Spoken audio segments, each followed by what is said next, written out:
A standard uninsulated partition has one or more layers of plasterboard fixed to timber or metal studs and has an empty cavity in between.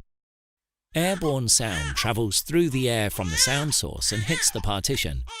Some of the sound will be reflected back from the partition and some will be transmitted through it.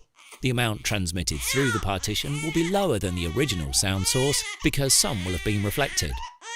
When an absorbent material is added into the partition, such as mineral wool, reflected sound still occurs, but some of the transmitted sound is absorbed by the absorbent insulating material.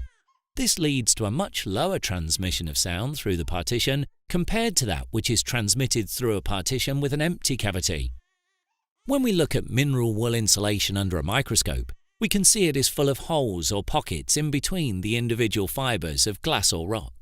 When the sound energy impinges on the insulation, it vibrates the fibres, is impaired by the air pockets, and is thus converted into heat energy, meaning less sound energy makes its way through the partition, resulting in an increased level of sound reduction.